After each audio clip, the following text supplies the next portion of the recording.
हरे कृष्णा। तो उपस्थित सभी भक्तों का बहुत बहुत स्वागत है आज के हमारे इस सत्र में। और आज हमारे सत्र में हम जो है एक नए चरण में प्रवेश करेंगे, है ना। भगवत गीता के तीन हमने जो है खंड किए थे और विभाग किए थे। तो उसमें से हमने दो विभाग जो है गुरु की कृपा से और भगवान की कृपा से, श्री कृष्ण की कृपा से हमने जो दो विभागों की यात्रा को पूर्ण कर लिया। और अब हम जो है भक्ति योग से ही जो है ज्ञान योग की तरफ आगे बढ़ेंगे, जो कि हमारा तीसरा विभाग है। तो अब हमने अपने बारे में जान लिया, है ना, जो कि कर्म सेक्शन में आता है। और कर्म के बाद हमने भक्ति में गए। और भक्ति से जब आगे बढ़ते हैं तो फिर बताइए, क्या भक्ति पीछे छूट जाएगी और हम ज्ञान की तरफ आगे बढ़ जाएंगे? हम्म नहीं, भक्ति के साथ ही हम ज्ञान में प्रवेश करेंगे। तो ये जो सीक्वेंस है, ये भगवत गीता में भगवान ने दिया है कि भक्ति में जब आते हैं और उसके बाद भक्ति के साथ जब आप ज्ञान को लेते हैं, तो उसमें जो है फिर आपको सही ज्ञान मिलता है। और वो सही ज्ञान होने से ही आप जो है बुद्धिमान कहलाते हैं, वाइज पर्सन कहलाते हैं, जिस तरीके से अर्जुन जो है हैं। और वो तभी जो है वो ज्ञान में वो बुद्धिमान बुद्धिमत्ता पूर्वक जो है वो प्रश्न करते हैं। आज के हमारे इस अध्याय से, अध्याय 13। तो चलिए प्रार्थनाओं के साथ हम इस अध्याय को शुरू करेंगे। ओम नमो भगवते वासुदेवाय। ओम नमो भगवते वासुदेवाय। ओम नमो भगवते वासुदेवाय। ॐ अज्ञानतिमिरान्धस्य ज्ञानाञ्जनशलाकया चक्षुरुन्मीलितं येन तस्मै श्रीगुरवे नमः। नमः ॐ विष्णुपादाय कृष्णपृष्ठाय भूतले श्रीमते भक्तिवेदान्त स्वामिन् इति नामिने। नमस्ते सारस्वते देवे गौरवाणी प्रचारिणे निर्विशेषा शून्यवादी पाश्चात्य देश तारिणे। जय श्री कृष्णा चैतन्य प्रभु नित्यानंदा श्री अद्वैत गदाधरा श्रीवासादि गौर भक्तवृंदा। हरे कृष्णा कृष्णा कृष्णा हरे हरे, हरे रामा राम राम हरे हरे। जगत गुरु श्रील प्रभुपाद की जय। भगवत गीता, भगवत वाणी भगवत गीता जी की जय। गुरु महाराज की जय। श्री श्री गांधार विकाधारी श्रीमन महाप्रभु की जय। श्री श्री लक्ष्मी नरसिंह देव भगवान की जय। हरे कृष्णा। तो कुछ लोग आज मकर संक्रांति मना रहे थे और कुछ कल मनाएंगे। तो यूजली जो है कल ही मनाई जा रही है मकर संक्रांति। तो जो लोग आज मना रहे हैं मकर संक्रांति, जिन्होंने आज मनाई मकर संक्रांति, आप सब लोगों को मकर संक्रांति की शुभकामनाएं। और कल जो मना रहे हैं उनको हम कल बधाई देंगे, है ना। तो चलिए, तो अभी हम लोग अध्याय 13वां पढ़ेंगे। और ये जो है हमारा अध्याय 13 जो है अर्जुन के प्रश्नों से शुरू होता है। भगवान भक्ति योग में वो आते हैं, प्रवेश करते हैं और भगवान उनको भक्ति योग के बारे में बताते हैं। और उसके बाद जो है वो एक उनके अंदर एक जिज्ञासा चलती है कि मैंने अपने बारे में जान लिया, कर्म के बारे में जान लिया, भक्ति की क्या पोजीशन है, कौन कौन से चरणों पे हमें जाना चाहिए, कैसे हमें भक्ति करनी चाहिए, जो मैं कर रहा हूँ वो सही है या नहीं है। तो अब इसके बाद फिर क्या कर लेते हैं, एक तीसरी चीज भी और पूछ लेते हैं ना। तो वो आगे इसके बारे में जिज्ञासा उनके अंतर्गत आती है, क्योंकि अब उनकी जो है प्रखरता आ गई है। जब भगवान के समीप हम आते हैं तो हमारे अंदर सारे गुण आ जाते हैं। और हमने पिछले अध्याय में और लगभग पिछले और भी अध्याय में गुणों का विशेष वर्णन किया था। भगवान भगवत गीता में विशेष गुणों का वर्णन करते हैं। तो हर एक स्टेज पे आगे गुण बढ़ाते चले जाते हैं। तो हमें उन गुणों को अपने जीवन में लेके आना चाहिए। तो हमने पिछले अध्याय में भी देखा था कि कितने सारे गुणों का वर्णन किया था। तो हमें भी अपने जीवन में जो है 31 गुणों को लेना चाहिए, है ना। तो इसके साथ आज के जो है अध्याय में भी कुछ विशेष गुणों का वो वर्णन करेंगे, है ना। जैसे जैसे आगे बढ़ेगी भगवत गीता, हमारे लिए होमवर्क बढ़ता चला जाता है। तो पिछले अध्याय में एक नजर में हमने देखा, देखते हैं यहाँ पे जो है सकारवाद, जो है जो भगवान को मानते हैं भक्त में जो है, और जो निराकारवादी हैं वो, उन दोनों के में अंतर क्या है और भगवान उनको में से किसको जो है प्राथमिकता देते हैं। और उसके बाद जो है भक्ति के स्तर कौन कौन से हैं उनके बारे में जाना, कि हम क्या कर सकते हैं क्या नहीं कर सकते, अगर नहीं कर सकते तो और क्या बेटर कर सकते हैं। तो भगवान उस स्तर को बताते हैं कि थोड़ा थोड़ा नीचे उतर के कर सकते हैं, आप जो कार्य करना चाहे वो कर सकते हैं। तो इस तरह से हमने देखा। और उसके बाद फिर गुणों की चर्चा की थी। तो आज का जो हमारा है वो वाइस, है ना। तो यहाँ पे हम देखेंगे किस तरीके से जो है ये सेक्शन हमारा आगे बढ़ता है। टोटल 35 जो है इसमें श्लोक हैं। हम्म। और इसमें जो है हम कई सारे जो है विभाग देखेंगे, जिसको हम लास्ट में आपको बताएंगे एक्रोनिम, 1 से लेके 7 तक में। इसमें जो है अर्जुन प्रश्न पूछते हैं, 7 तक के श्लोकों में प्रश्न पूछते हैं, 8वीं से भगवान आंसर देते हैं। और उसके बाद 12 तक वो जो है विशेष चीजों का वर्णन करते हैं यहाँ पे। फिर 13 से लेके 12, 19 तक, और उसके बाद 20 से लेके 35 तक जो है लास्ट का हमारा इंपॉर्टेंट सेक्शन है। तो देखिए यहाँ पे क्या है, वो जो है कर्म और ज्ञान। तो कर्म और ज्ञान जो हम लोग पहले जो है, नहीं, पहले कर्म और ये जो अभी चल रहा है ये ज्ञान है ना। तो दोनों को भक्ति की ओर ले जाना चाहिए। तो क्या है, जो हमने कर्म सेक्शन पढ़ा है, और अब हम जो ज्ञान लेके जाएंगे तो क्या है कि भक्ति मिश्रित ज्ञान। क्योंकि अब हम भक्ति के साथ हम ज्ञान को लेंगे, तो इस अध्याय को कभी कभी क्या बोलते हैं, भक्ति मिश्रित ज्ञान। या ज्ञान मिश्रित भक्ति, जो भी आप कहना चाहे वो। तो क्या है, भगवान जो है बहुत अच्छी तरीके से, बहुत अच्छे टीचर है, तो वो क्या समझाते हैं, वो समझाते हैं कि कर्म को जो है भक्ति में लगाना है, ज्ञान को भी भक्ति में लगाना है, प्रेमा भक्ति में। तो अगर ज्ञान की तरफ ज्यादा आकर्षण है तो भी भगवान की तरफ लेके जाइए, और कर्म है तो वो भी भक्ति की तरफ लेके जाइए। ठीक है। तो अब ये जो है अध्याय हमारा 1 से 6 तक के जो थे वो कर्म योग के अंतर्गत आ गए, और यहाँ पे जो है भक्ति योग बीच में हमने पढ़ लिया। और अब जो हम लोग पढ़ने जा रहे हैं 13 से लेके 18 तक, 17 तक तो पूरी तरीके से है, 18 में पूर्ण अवलोकन पूरी भगवत गीता का बोला गया है। तो इस तरीके से ज्ञान योग उसमें भगवान बताते हैं। तो अब आ जाते हैं यहाँ पे, हम शिक्षा ले सकते हैं कि कोई भी चीज, जैसे हर कोई जो हमारे लिए कार्य करता है, या हमें जानता है, या हमारे बारे में सोचता है, जरूरी नहीं कि हमें प्रेम करता हो।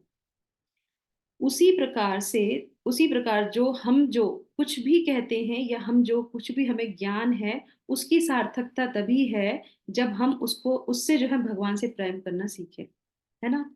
तो बहुत से लोग होते हैं, अगर हम उनसे कोई कार्य के लिए कहते हैं वो कार्य कर देते हैं, तो वो जरूरी नहीं कि वो हमसे प्रेम ही करते हो, पर अगर हमें किसी चीज की नॉलेज है, तो हमारी उस चीज की नॉलेज की सार्थकता कब है, जैसे हमने भगवत गीता पढ़ी, श्लोक पढ़े, ज्ञान को ले रहे हैं, हम तृतीय खंड में पहुंच गए हैं, तो उसकी सार्थकता क्या है कि जो भगवान बोल रहे हैं, जिन्होंने ये ज्ञान दिया है, उनसे तो हमारा संबंध में बन जाए। तो संबंध, अभिधेय और प्रयोजन, तो सबसे पहले हमारा संबंध बनना चाहिए भगवान के साथ। तो वो हमारी ये ज्ञान सेक्शन जो हम लेंगे, या भगवान जो हमें देते हैं, वो उस संबंध के आधार पे हम लेते हैं, और वो हमारे लिए बोझ नहीं बनता, वो सार्थकता हो जाती है हमारी, है ना। तो अब आ जाते हैं संपूर्ण ज्ञान। एक्चुअली में ये जो है 3 चरण में ये पूरी भगवत गीता कंप्लीट हो जाती है, बहुत शॉर्ट में अगर इसको आप समझे ना। तो क्या है, 3 ही विषयों को भगवान ने इतना एलेबोरेट करके समझाया है, उसी में चीजों को एड ऑन करते गए, पर संपूर्ण ज्ञान क्या है, संपूर्ण ज्ञान है ईश्वर, जीवा और प्रकृति। ये 3 चीजें ही इंपॉर्टेंट है भगवत गीता में, इसी के ऊपर पूरी भगवत गीता दी गई है, और इसी के अंतर्गत सब सारे जो 5 विषय वस्तु हैं वो भी इन्हीं के ऊपर आधारित हैं। तो 5 विषय वस्तु, और ये 3 जो विषय वस्तु के 3 मुख्य विभाग, वो ये हैं। तो इसी को जो है, तो अभी क्या हुआ, अभी देखिए भगवान ने जो है तीनों के बारे में हमको बताया, तो अभी हम लोगों ने 2 के बारे में अच्छे से सुन लिया। पहले हमने जीव के बारे में, भगवान ने 1 से 6 तक में जीव के बारे में बताया है ना, अपने बारे में, स्वयं के बारे में। तो उसमें क्या किया था भगवान ने, जब हमारे बारे में वो बता रहे थे, तो उन्होंने एक तरफ भक्ति रखी और एक तरफ ज्ञान रखा। ज्ञान तो था शुरू से ही, क्योंकि भगवान ने द्वितीय अध्याय में दे दिया था, और बीच में हमको सेंटर कर दिया, है ना। तो हम सेंटर में हो गए, इधर जो है भगवान हो गए, और इधर क्या हो गया, प्रकृति हो गई, मतलब ज्ञान हो गया, वो कर दिया। उसके बाद क्या, जो बीच वाला सेक्शन था, जब भक्ति थी तो भक्ति को बीच में लिया, फिर उसमें कर्म को इधर कर दिया, और इस तरफ क्या कर दिया, प्रकृति को कर दिया। तो उस समय जो है भक्ति बीच में सेंटर में थी। अब क्या है, अब प्रकृति सेंटर है। अब प्रकृति के एक तरफ क्या है, जीवात्मा, और एक तरफ क्या है, परमात्मा, मतलब भगवान। तो भगवान कितने अच्छे टीचर है, भगवान को पढ़ाने का कितना अच्छा ट्रिक आता है, किसको पेज में सेंटर रखना है, पर वो दोनों चीजें वहीं पे रहेंगी। तो ये इतनी अच्छी कला जो है वो भगवान भगवत गीता से हमें समझाते हैं। तो ये जो विषय है, आप स्क्रीन पे देख सकते हैं। तो मुख्यतः कौन सा विषय हमें बताएगा, ये मैंने बता दिया ऑलरेडी, पर आप बताइए कौन सा विषय हम सुनेंगे, जो हमने इंट्रोडक्शन में आपको बताया था। कौन बताएगा। वही हमको देख रहे हैं। हाँ। इसको कुछ हमारा साखी बन रहा है कोई, ऐसे आपने बताया था वो नहीं, इंट्रोडक्शन। हमने इंट्रोडक्शन में बताया था कि इसको और अच्छी तरीके से अगर हम इसको समझें तो हम कैसे समझ सकते हैं। अच्छा। मैं और कृष्ण और तीन चीजें हैं। प्रकृति जगत बता। हाँ, जगत, संसार, प्रकृति। Yes, very nice. तो ये तीन चीजें ही घूमती हैं, है ना। तो तीन खंड किए थे हमने। तो अपने बारे में, स्वयं के बारे में जान लिया 3 चैप्टर्स में। और अब ईश्वर के बारे में। अब उसके बाद जो है प्रकृति। अब जो है इसके बारे में हम सीखेंगे, है ना। हम्म। Very nice. चलिए, तो अब हम लोग जो है कृष्ण के बारे में हो गया, जगत के बारे में। तो अब यहाँ से जब ये सेक्शन शुरू होता है तो अर्जुन भी जो है 6 प्रश्न पूछते हैं, 7 तक के श्लोकों में, है ना। तो यस माता जी, आज जो है कौन वॉलेंटियर करेगा इस अध्याय के लिए, जिसको बहुत अच्छे से श्लोका पढ़ना आता है।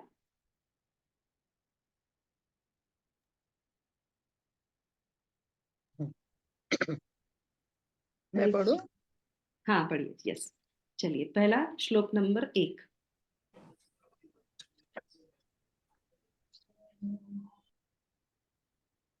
स्क्रीन दिख रही है आप लोगों को, पढ़िए।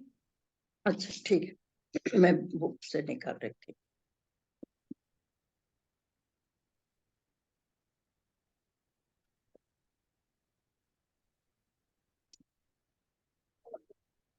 अर्जुन उवाच प्रकृतिं पुरुषं चैव क्षेत्रं क्षेत्रज्ञमेव च एतद्वेदितुम् इच्छामि ज्ञानं ज्ञेयं च केशव।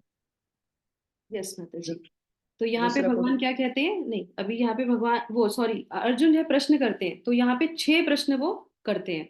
7 वक्त तक के जो श्लोकों में इसके बारे में होगा। तो हे कृष्ण, मैं प्रकृति, पुरुष, क्षेत्र, क्षेत्रज्ञ तथा ज्ञान, ज्ञेय के विषय में जानने का इच्छुक हूँ। तो ये वो इस तरह से प्रश्न करते हैं और उसके बाद भगवान जो है इनको जो है ये देते हैं। तो ये आप देख सकते हैं स्क्रीन पे, 6 प्रश्न जो है उनके हैं। तो 6 विषय हैं जिनके बारे में हम इस अध्याय में जानेंगे। प्रकृति, पुरुष, क्षेत्र, क्षेत्रज्ञ, ज्ञान और ज्ञेय। तो इसके बाद फिर जो है, फिर वो क्या पूछते हैं। हाँ, यस माता जी, सेकंड श्लोका। श्री भगवानुवाच इदं शरीरं कौन्तेय क्षेत्रमित्यभिधीयते एतद्य व्यतीतं प्राहुः क्षेत्रज्ञ इति तद्विदः। यस, तो यहाँ पे जो है तीसरा जो है पॉइंट, भगवान सबसे पहले तीसरे पॉइंट को बोलना शुरू करते हैं। तो उन्होंने जो है 6 के बारे में जाना। और उसके बाद जो है वो सबसे पहले तीसरा जो है प्रश्न उठाते हैं। वो कहते हैं यह शरीर क्षेत्र कहलाता है। तो शरीर ये क्षेत्र कैसे कहलाता है, इसको आप समझ लीजिए। और ये कुछ चीजें ऐसी हैं जो आप समझ लेंगे तो आपको ये पूरा सेक्शन बड़े अच्छे से समझ में आ जाएगा। पहले भी हमने इसको समझा है, पहले भी भगवान ने हमको इसको बताया है, क्योंकि भगवान ने सांख्य योग बताया था। सांख्य योग में आत्मा और शरीर के बारे में बताया था। यहाँ पे भी भगवान जो है इसको बता रहे हैं क्षेत्र क्या कहलाता है। तो यहाँ पे एक पिक्चर देख सकते हैं। तो वो क्या कह रहे हैं, ये शरीर क्षेत्र कहलाता है। अब यहाँ पे उन्होंने शरीर को जो है दूसरी भाषा में बोला, क्षेत्र की भाषा में बोला है कि ये क्षेत्र क्षेत्र कहलाता है। क्षेत्र का मतलब क्या होता है कि पर्टिकुलर हमको एक क्षेत्र दिया गया है कार्य करने के लिए। कर्म क्षेत्र भी बोलते हैं इसको। यहाँ पे शायद आप लोगों के लिए प्रश्न भी है। तो यहाँ पे उदाहरण के लिए किसान दिया, जैसे किसान का जो है कर्म क्षेत्र क्या होगा, खेत होगा, है ना। उसका जो फील्ड है वो उसका होगा, क्योंकि वो उस पे काम करेगा और उससे जो है अन्न उग जाएगा, तो उसका वो क्षेत्र हो गया। तो इसी तरीके से हमारे शरीर जो है वो हमारे लिए क्या है, क्षेत्र है। तो ये ज्ञान जो है, क्योंकि अब ये ज्ञान की भाषा आ गई है, तो भगवान थोड़े से दूसरे, बुद्धिमत्ता आने से प्रश्न ही बदल जाते हैं। तो प्रश्न ही उन्होंने ऐसा किया कि क्षेत्र क्या है, क्षेत्रज्ञ क्या है, ज्ञान क्या है, ज्ञेय क्या है। तो क्लिष्ट शब्दों का यूज करते हैं, क्योंकि स्तर ऊपर हो गया भगवत गीता का अब। तो इस तरीके से वो बताते हैं क्षेत्र है और कैसे है ये, इस पे हमको ध्यान, हम इसको जो है सोचे समझेंगे। इसको खेत है, तो किसान का कर्म क्षेत्र जो है खेत हो जाता है। तो हमारा शरीर जो है क्या है, ये शरीर है। अच्छा, इसके लिए एक चीज बहुत आवश्यक है, ये आप लोग समझ लीजिए कि जो शरीर है ये बद्ध जीवों के लिए ही है। ये मुक्त जीवों के लिए शरीर क्षेत्र नहीं होता, है ना। हमने पहले भी जाना था। तो इस चीज में डिफरेंशिएट हमें डिफरेंस पता होना चाहिए। ये शरीर, ये जो क्षेत्र मिला है वो किसके लिए मिला है, जो बंधा हुआ है इस भौतिक जगत में, 3 गुणों के अंतर्गत, आगे हम और जानेंगे इसमें, पर ये मुक्त आत्माओं के लिए, उनके लिए जो शरीर आते हैं वो मुक्त होते हैं, उनको बस वो कार्य करने के लिए आते हैं और चले जाते हैं, उनको इस चीज से कोई उपज नहीं लेनी होती, कोई खेती बाड़ी उनको नहीं करनी होती है, वो हमारे लिए ही है। इसको और डिटेल में आज हम इस अध्याय में जानेंगे। अब क्षेत्र हो गया, मतलब शरीर हमारा जो है कार्य क्षेत्र हो गया, है ना। अब हो गए कि क्षेत्रज्ञ कौन है, द्वितीय जो है उसके आगे का जो चौथा प्रश्न जो है पहले ले लेते हैं। क्षेत्रज्ञ अर्थात क्षेत्र को जानने वाला, तो वह तो व्यक्तिगत आत्मा मतलब जीव है। यानी कि हमने पहले जाना था सांख्य योग में कि हम अलग हैं, आत्मा अलग है, शरीर अलग है। अब शरीर को क्या बोला गया, क्षेत्र, और जो इस क्षेत्र को जानता है वो क्षेत्रज्ञ कहलाता है। तो यहाँ पे आप एक छोटा सा जो है उदाहरण के रूप में हम आपको बता देते हैं कि जानने वाला और कोई नहीं है, तो ये भगवान आगे बताएंगे। उससे पहले जिस तरीके से मान लीजिए कि एक किसान है और उसको, जैसे मैंने आपको बोला बद्ध जीवों के लिए होता है ये, तो एक किसान है और उसको जो है जमीन की आवश्यकता है, क्योंकि उसको अन्न की आवश्यकता है, उसको अपने घर का भरण पोषण करना है, अपने परिवार का भरण पोषण करना है। तो वो एक राजा के पास जाता है, राजा के पास जाता है, तो फिर वो राजा से बोलता है,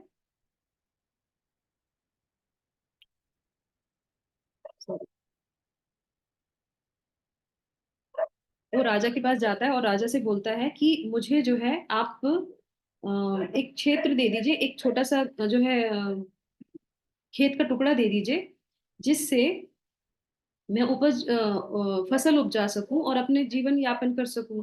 तो राजा उसको सैंक्शन कर देता है, पर वो ये भी पूछता है कि आपको किस लिए चाहिए, आप कितने घर में आपके सदस्य हैं, आप और क्या आवश्यकताएं हैं आपकी, तो उस आवश्यकता के अनुसार वो सैंक्शन कर देते हैं। और वो जैसे मान लीजिए 10 लोग हैं, 5 लोग हैं, तो 10 बीघा, 20 बीघा, 15 बीघा इस तरीके से उनको दे देते हैं कि ठीक है तुम ले जाओ। और उसके बाद जो है वो अपना उसमें उपजाता है, उपजाएगा, वो अपना धन कमाएगा, पर उसको एवज में जो है राजा को भी कुछ देना पड़ेगा, क्योंकि वो राजा ने दिया है उसको। तो वो यहाँ पे जब ये प्रश्न आता है कि क्षेत्र के कौन है, तो वो किसान को पता है कि मेरे क्षेत्र में क्या फसल है, उसको पता है ना उसके क्षेत्र में क्या फसल उगी है, क्योंकि वो उसका क्षेत्रज्ञ हो गया। पर यहाँ पे वो पूछते हैं कि क्या और भी है कोई जानने वाला, तो वो कहते हैं कि हाँ मैं भी जानता हूँ। तो मैं भी कैसे जानता हूँ, भगवान उस राजा के समान, यहाँ पे उदाहरण शिला प्रभुपाद भी देते हैं, उस राजा के समान है जिन्होंने वो सैंक्शन किया है। तो उस राजा ने जिसको क्षेत्र दिया है अलग अलग फसल उपजाने के लिए, वो सबके बारे में जानते हैं। पर वो किसान सिर्फ अपने ही खेत के बारे में जानता है, उसे नहीं पता कि दूसरे को क्या मिला है, वो क्या उपजाएगा, उसने किसका बीज डाला है, उसे नहीं पता।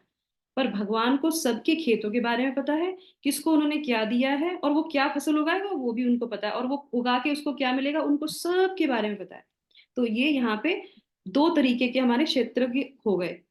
क्षेत्र सिर्फ हम जो है हमारे जो मिला है, और हम क्षेत्रज्ञ भी हैं क्योंकि हमें सिर्फ अपने बारे में पता है, अपने खेत के बारे में, अपने कर्म भूमि के बारे में पता है।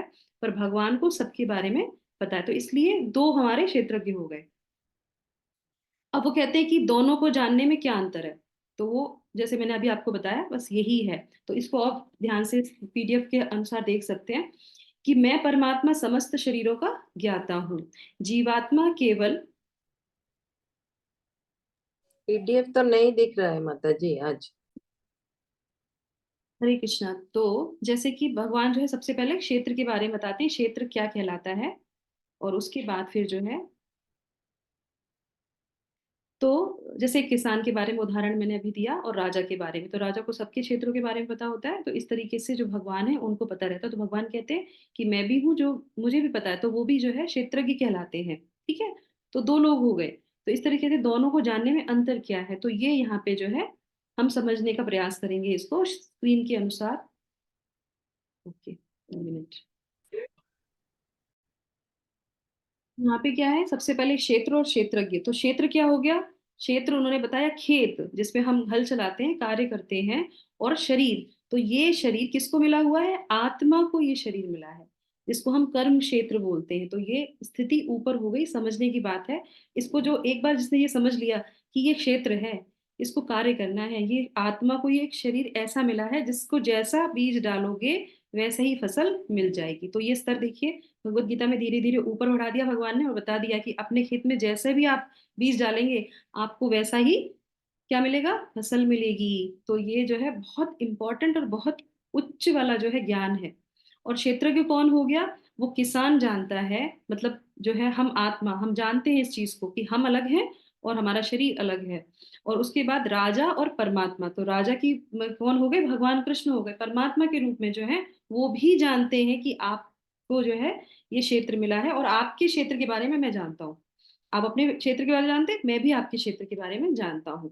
तो इस तरीके से, तो ये हमारा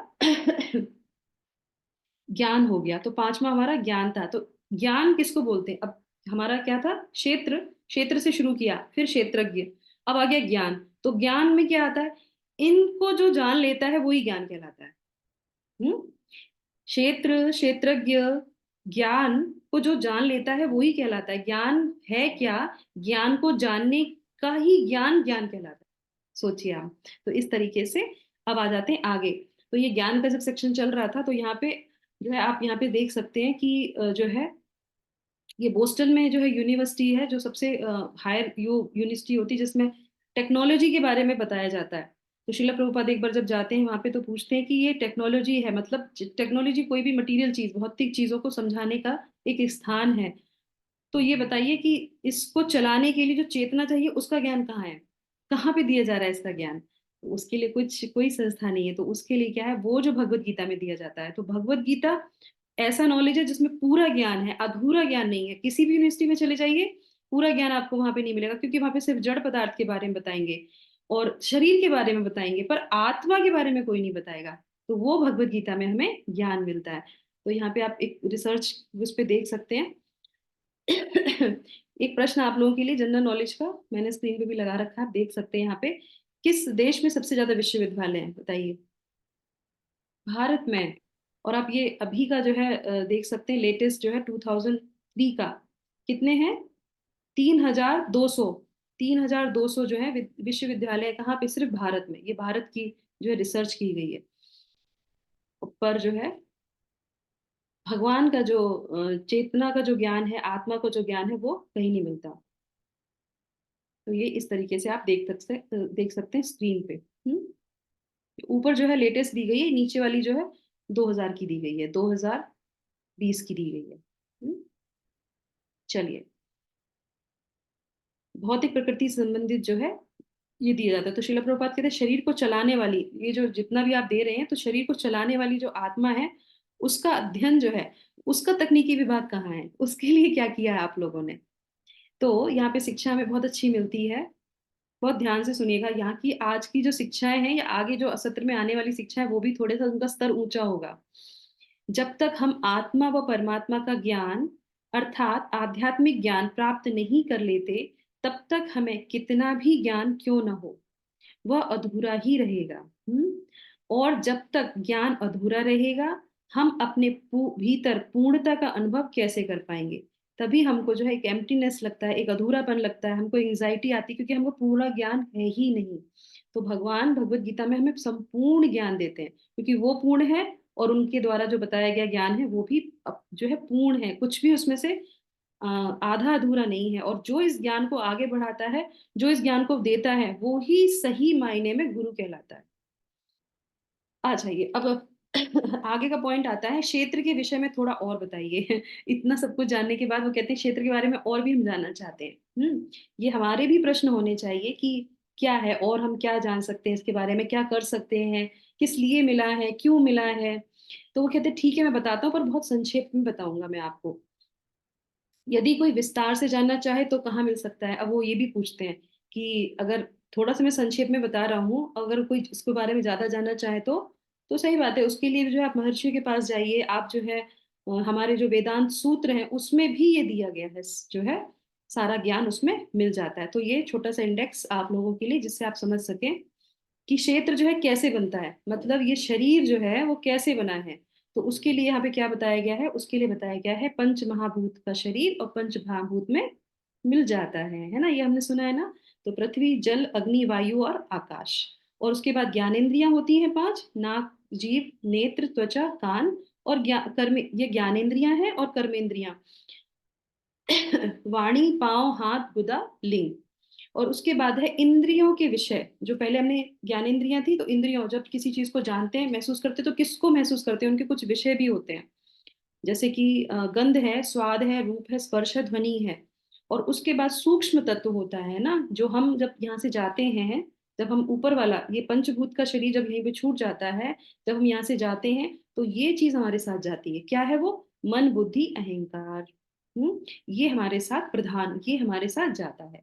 तो ये कहने का मतलब है कि इन सब के समावेश से ही जो है ये क्षेत्र बनता है।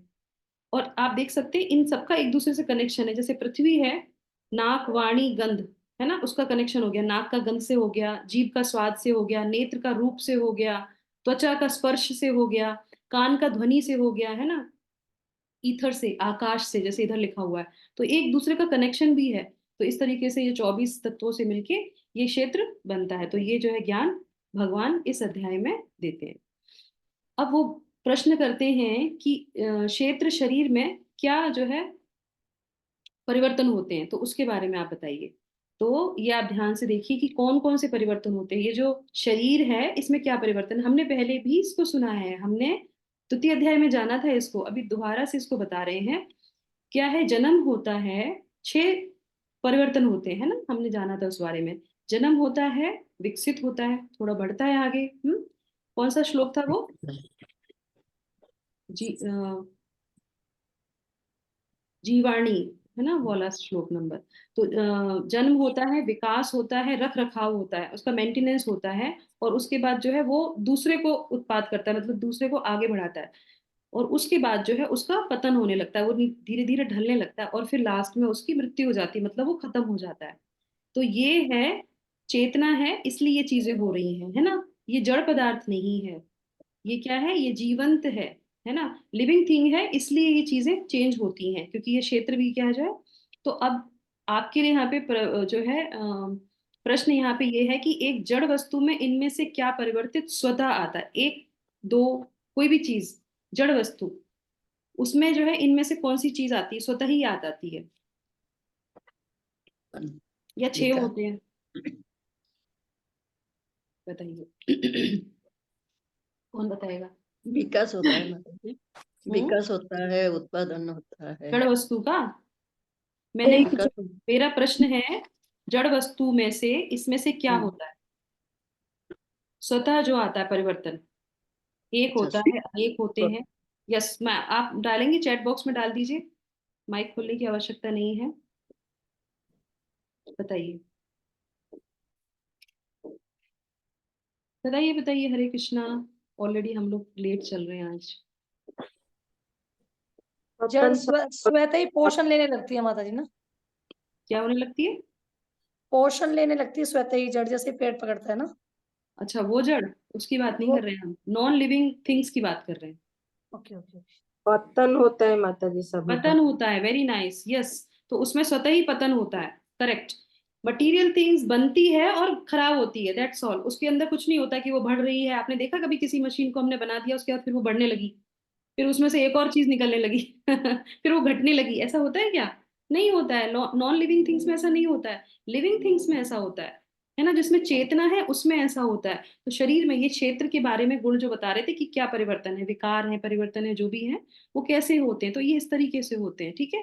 तो पतन होना उसका स्वाभाविक होता है, एक वो होगा, मैनिफेस्ट होगा, उसके बाद फिर वो खत्म हो जाएगा।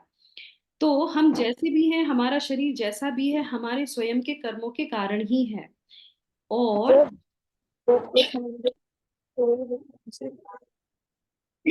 जब जब व्यक्ति इस बात को समझ लेता है तो वह भगवान से शिकायत करना बंद कर देता है, और उसका जीवन के प्रति नजरिया भी बदल जाता है।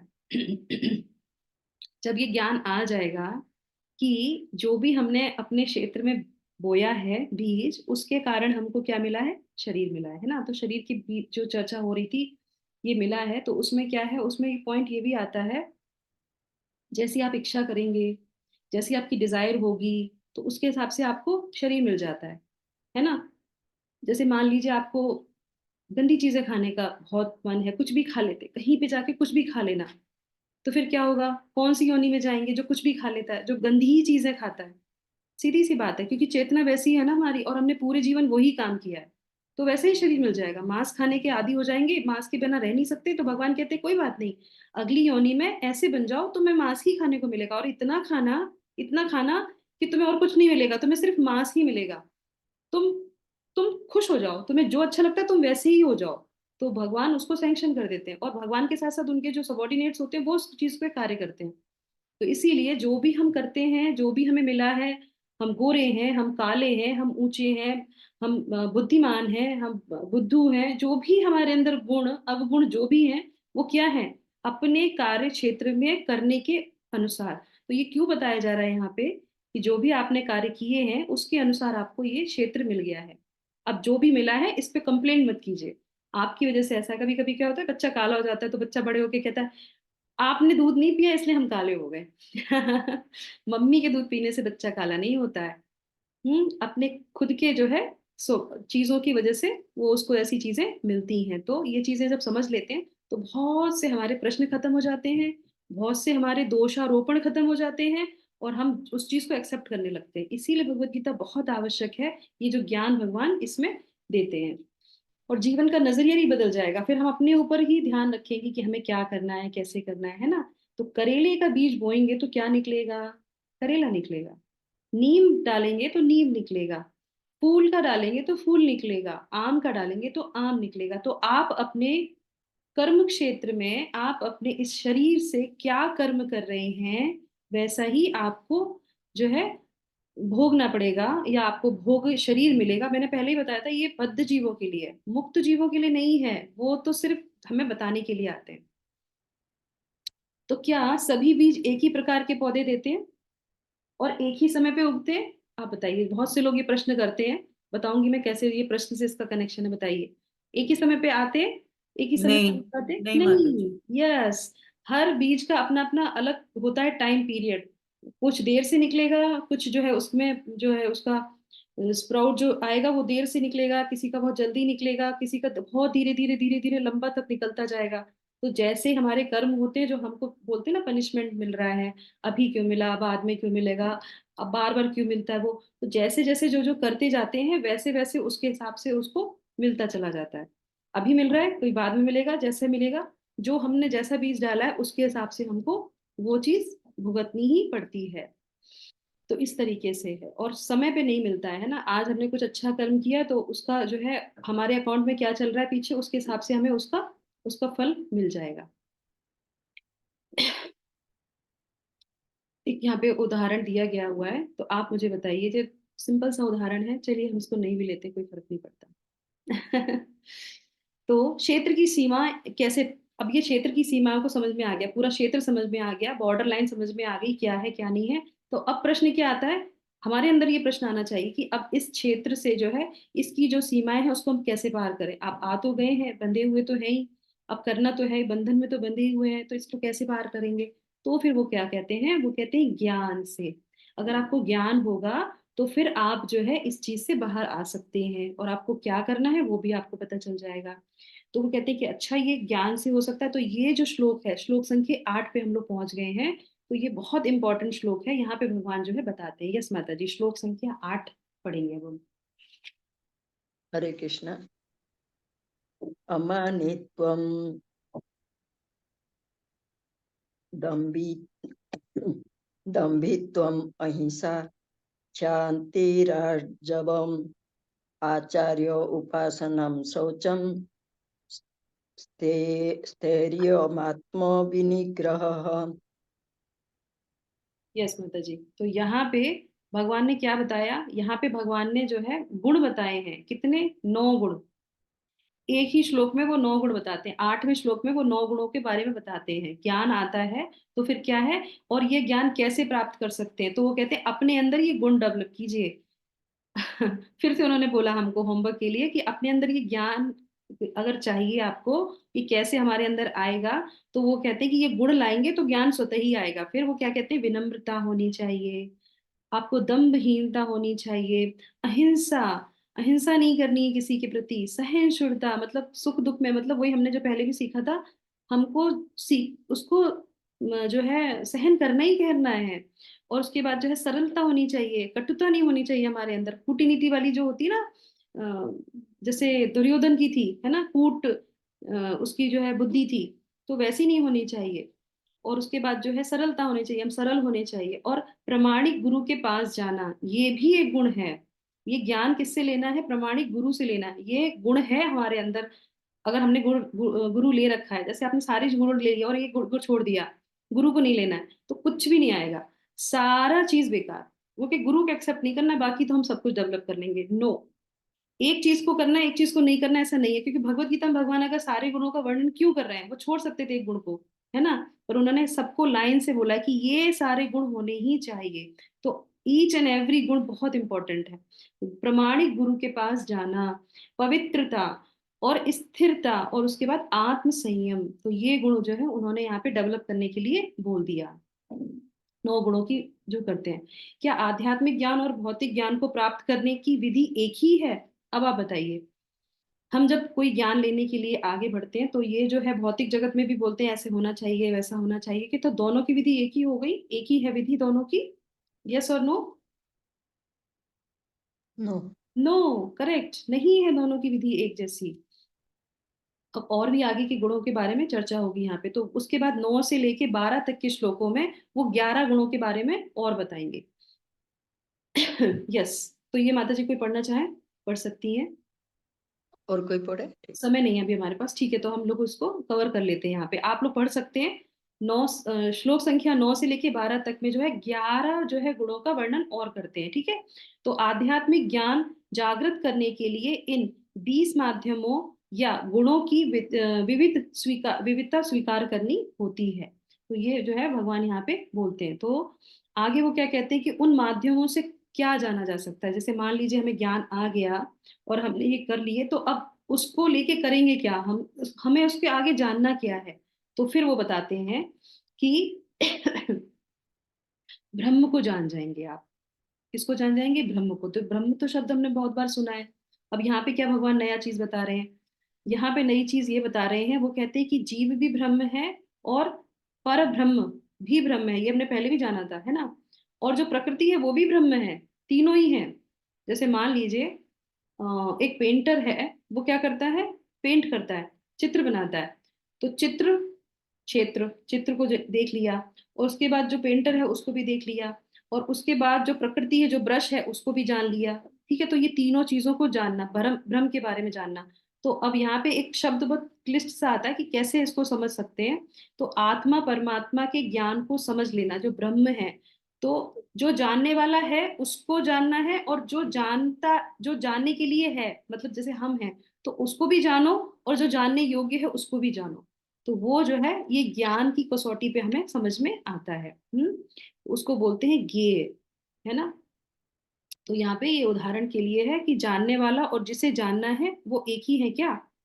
नहीं, वो दोनों अलग अलग हैं, है ना। एक जिसने जो जानने की कोशिश कर रहा है, जैसे एक आदमी है, वो पार्सल लेता है कैमरे का और उसको खोलता है, तो उसमें एक मैनुअल निकलता है। ठीक है, तो वो मैनुअल को पढ़ता है, तो किसके बारे में जान रहा है? वो कैमरे के बारे में जानने की कोशिश कर रहा है।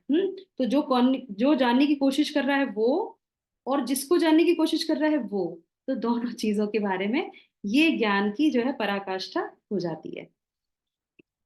अब अंतर क्या है दोनों में? अब अंतर जो है ज्ञेय है। तो कौन जानने योग्य है उसको ज्ञेय बोलते हैं। ज्ञाता और ज्ञेय, जो जानने योग्य है, तो वो कौन है? वो परमात्मा है, भगवान है। तो यहाँ पे क्या बोल रहे हैं? ज्ञेय मतलब परमात्मा। तो परमात्मा के गुण क्या है? वो कहते हैं कि वो सर्वत्र है। अब हमने ज्ञेय के बारे में जानने के प्रयास कर रहे हैं, है ना, जो अर्जुन के प्रश्न थे। तो ज्ञेय में क्या आता है? वो उसमें आता है कि वो सर्वत्र है। सर्वत्र है मतलब बाहर भी है, भीतर भी है, दूर भी है, निकट भी है। हम लोग सुबह सुबह की प्रार्थना में बोलते हैं, कौन है? इतो नरसिम्हा परितो नरसिम्हा, यतो यतो यामि ततो नरसिम्हा। भगवान कहाँ है? अंदर भी है, बाहर भी है, यहाँ भी है, वहां भी है, सब जगह है। हम्म प्रहलाद महाराज को ये चैप्टर उन्होंने पढ़ लिया था, उनको सब पता था, ये सारा ज्ञान उनको आता था। तो अब यहाँ पे क्या है? वो सर्वत्र है और सर्वज्ञ है, इसीलिए उनको ज्ञ। ये जो ज्ञ शब्द जो आता है अक्षर, ज्ञ का अक्षर का मतलब ही ज्ञान है। तो जिस जिसके आगे ज्ञ लग गया, समझो वो ज्ञान से कनेक्ट हो गया, है ना। किसी भी आप देख लीजिए, हिंदी की ये जो है सुंदरता है, ज्ञ अक्षर ही पूर्ण है, ज्ञ का मतलब ही ज्ञान है। तो सर्वज्ञ हैं, जो सभी के बारे में जिनको ज्ञान है, सर्व ज्ञान जानने वाले को सर्वज्ञ बोलते हैं। तो इस तरीके से यहाँ पे आ जाता है। अब जो है, हम सर्वज्ञ क्यों नहीं है? बताइए, प्रश्न में ही आंसर है। भगवान सर्वज्ञ हैं, हम सर्वज्ञ क्यों नहीं है? हम भी ब्रह्म हैं, भगवान भी ब्रह्म है, पर हम सर्वज्ञ नहीं है, वो सर्वज्ञ कैसे? हम सिर्फ अपने बारे में जान सकते हैं, हम अपना क्षेत्र का क्षेत्रज्ञ है इसलिए। Very nice, yes. क्योंकि हमारी इंद्रियां अपूर्ण है। ठीक है। हम दीदी हम सर भौतिक बोलिएगा। जगत में हैं। हाँ, यस, भौतिक जगत में, करेक्ट। इसमें क्या लिखा है स्क्रीन पे? सर्वत्र है, सर्वज्ञ है। उनको सब जगह का ज्ञान इसलिए है क्योंकि वो सर्वत्र हैं। मैंने क्या बोला था आपको? प्रश्न में ही आंसर है। सर्वत्र हैं, वो हर जगह हैं, वो बाहर भी हैं, अंदर भी हैं। हम बाहर अंदर दोनों जगह नहीं है। हमको भी ब्रह्म बोला जाता है, हमको भी ज्ञान है, पर हमको सिर्फ सिर्फ जैसे माता जी बोले उतना ही ज्ञान है, पर हम सर्वत्र नहीं है ना, इसलिए हमको नहीं पता। इसीलिए हम सर्वज्ञ नहीं कहे जा सकते, भगवान सर्वज्ञ कहे जा सकते हैं। ठीक है, तो ये फर्क यहाँ पे आ जाता है, क्योंकि हम हर जगह नहीं है, भगवान सब जगह उपस्थित रहते हैं। अब आ जाता है यहाँ पे, वह दिखते क्यों नहीं है? जब वो सर्व जगह हैं तो वो दिखते क्यों नहीं है? तो यहाँ पे वो है क्योंकि वो सूक्ष्मतम से भी सूक्ष्मतम होते हैं। इसलिए वो नहीं दिखते हैं। उसके बाद वो हमारे भीतर कहाँ है? बताइए कहाँ है? हमने पहले ही जाना था। हृदय में। हृदय में। सब लोग क्या जानते हैं? हृदय में, पक्का? हाँ, नो डाउट। पहले हमने पढ़ा है, ऐसा बात नहीं है, घबराइए नहीं। जो बोल रहे हैं वो सही बोल रहे हैं। बस यहाँ पे क्या मैंने आपको बोला था, जो भी, हाँ, आत्मा, ओके, आत्मा में है। हम्म। तो जब हमने क्या सुना था, जो भी हमने पहले पढ़ा है बस उसका एक्सटेंड, भगवान उसको एक्सटेंड करते हैं, आगे बढ़ाते जाते हैं चीजों को जोड़ जोड़ के, है ना। उसमें कुछ ऐसा गलत कुछ भी नहीं। आप जो बोलेंगे बिल्कुल पिछले अध्यायों से कनेक्टेड ही बोलेंगे, तो बिल्कुल सही ही बोलेंगे, आप चिंता मत कीजिए। तो हृदय सर्वस्व विश्वम, भगवान हमारे हृदय में जो है विराजमान रहते हैं। तो आप लोगों ने जो बोला हृदय, वो बिल्कुल सही है। अब जो है, अब इसके आगे मैं और बताऊंगी आपको, है ना। तो वो क्या बटे हुए हैं, जैसे लोग होते हैं ना कि भगवान अब हृदय में है, या भगवान जो है इतना है तो सारी चेतना के रूप में इधर उधर प्रवाहित रहते हैं, तो क्या भगवान बट गए? भगवान को एक जगह से सही सब लोगों में जाना है तो कुछ बट जाते हैं क्या भगवान? तो बोले बटते नहीं है, इस उनके टुकड़े नहीं होते हैं, वो बिल्कुल जैसे आप ये पिक्चर देख रहे हैं भगवान की, यही पिक्चर में, यही रूप में भगवान हमारे यहाँ रहते हैं। हमारे हृदय में जो भगवान रहते हैं वो ऐसे ही रूप में रहते हैं। एक बार शिला प्रभुपाद के पास जो उनकी एक शिष्या थी, वो बहुत अच्छी जो है चित्र बनाती थी।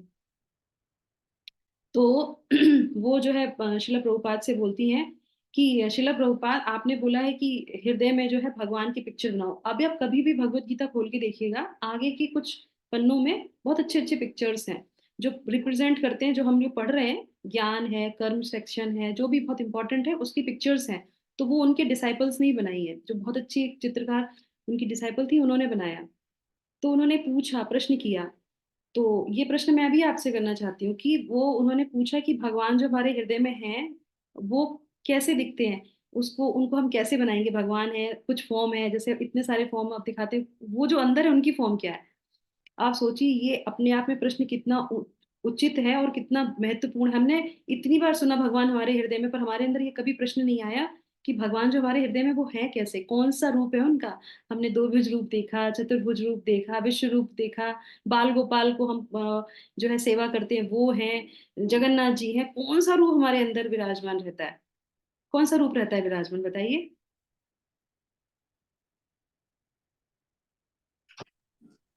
चतुर्भुज रूप। चतुर्भुज वाला। चतुर्भुज। क्योंकि अभी आपने स्क्रीन पे देखा था, है ना। Yes, yes. तो आप पिक्चर में भी देखेंगे, तो जब वो माता जी पूछती हैं प्रभुपाद से, तो प्रभुपाद कहते हैं विश्वरूप। विश्वरूप नहीं नहीं, चतुर्भुज रूप। चतुर्भुज रूप में भगवान हमारे हृदय में रहते हैं। तो वो ये भी पूछती हैं कि प्रभुपाद, भगवान खड़े हैं कि बैठे हैं? मैंने जब ये पढ़ा तो मुझे बड़ी हंसी आई कि कहाँ तक उन्होंने सोचा, कि क्योंकि उनको चित्र बनाना था ना, तो वो वैसा ही, तो आप सोचिए कि प्रभुपाद ने बिल्कुल वैसा बताया, उन्होंने वैसा किया, और उसके बाद उन्होंने वैसा चित्र बनाया, तो कितनी भगवान के साथ उनका कनेक्शन हुआ होगा कि वो उस चीज को ले रही हैं। तो हमने जो देख रहे हैं भगवत गीता में, इसमें पिक्चर्स में, ये बिल्कुल ओरिजिनल चीजें हैं जो हमें एक सिर्फ गुरु के माध्यम से मिल रही है। तो अभी हम जो पिक्चर देख रहे हैं वो साक्षात्कार है जो एक गुरु स्वयं भगवान से अनुभूति से लेके और अपने शिष्य को दे रहा है, और उस शिष्य के बदले में जो है हमको उसके द्वारा जो है हमारे जीवन में आ रही है। स्वयं वो चीज जो है चित्र के माध्यम से हमारे जीवन में, सबके जीवन में वो चीज आ गई। तो वो कहते हैं कि भगवान खड़े हुए हैं।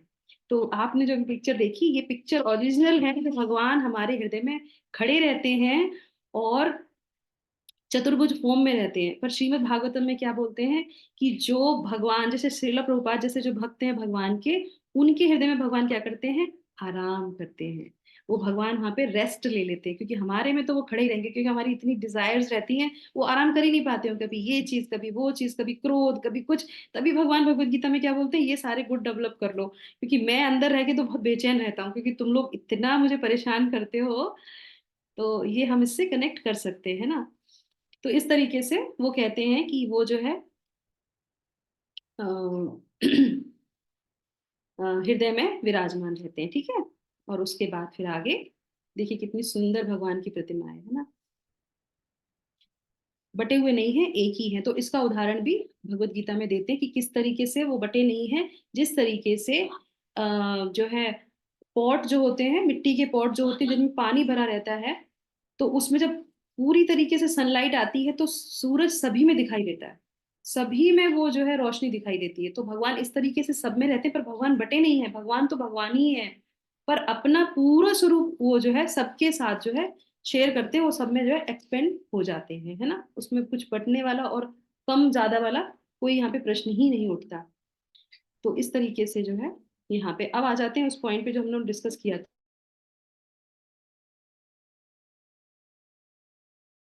तो यहाँ पे वो बोलते हैं कि जैसे आपने बोला कि हृदय में रहते हैं, तो जब हृदय ट्रांसप्लांट होता है तो क्या होता है, बताइए। हृदय ट्रांसप्लांट होता है तो क्या होता है? हम्म। होने से भी क्या है, वो तो सेम है ना। हम्म।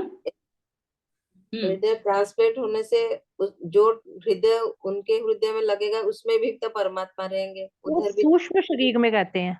Yes, very nice. वो सूक्ष्म शरीर में रहते हैं, तो सूक्ष्म शरीर में भगवान रहते हैं, स्थूल शरीर में भगवान नहीं रहते हैं। भगवान हृदय में ही है, तो सूक्ष्म शरीर में भी हृदय है, तो भगवान उस हृदय में विराजमान रहते हैं।